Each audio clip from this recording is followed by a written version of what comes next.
পাহাড়টা ঢেকে আছে বরফে। বরফের উপরে একটু সময় কাটানো এটা আসলে রিফ্রেশমেন্ট। এই রিফ্রেশমেন্টের জন্য একটু নিজের মনের অবচেতন ভঙ্গিতে হেঁটে চলা, একটু উপভোগ করা অন্যরকম একটা সিনারিও।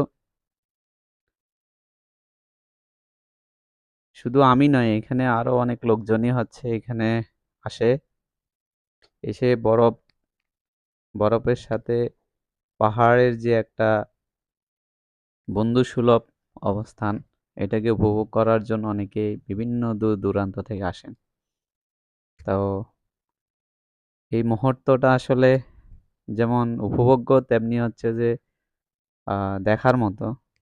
এবং পাহাড়ে বরফ ছড়িয়ে আছে, তার উপরে নিজেকে একেবারে মনের আনন্দে বরফকে ছড়িয়ে দিয়ে একটু এলোমেলো করে নিজেকে বিভিন্নভাবে মনটাকে উৎফুল্ল করার যে আসলে ভঙ্গি, এটা অন্যরকম একটা অনুভূতি।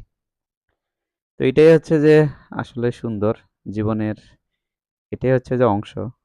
তো এই জীবনের অংশে বিভিন্ন সময় বিভিন্ন সময়টা দরকার হয় মানুষের, যেমন হচ্ছে একটু আনন্দ দরকার। তো সেটাই হচ্ছে যে আমরা এখানে করার চেষ্টা করেছি। তা আপনারা এই ধরনের স্থানগুলোতে, এই ধরনের পরিবেশে যত বেশি যাবেন তত বেশি আপনাদের মধ্য থেকে হতাশা কেটে যাবে।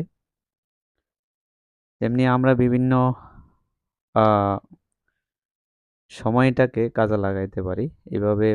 মনের ভিতরে অনেক চাপা অনেক কিছুকে দূর করে দিয়ে এইভাবে প্রকৃতির সাথে এবং বরফের সাথে এবং পাহাড়ের সাথে বিভিন্ন কিছুর সাথে আমরা সময় কাটাইতে পারি। যত বেশি সময় কাটাবো তত বেশি হচ্ছে আমাদের জীবনটা সুন্দর হবে, জীবনের গল্পগুলো সুন্দর হবে, জীবনের চিত্রগুলো সুন্দর হবে, জীবনের অবস্থানটা সুন্দর থেকে আরো সুন্দরের দিকে যাবে, এবং জীবনে সফলতা আসবে বেশি এবং উন্নতিও আসবে বেশি।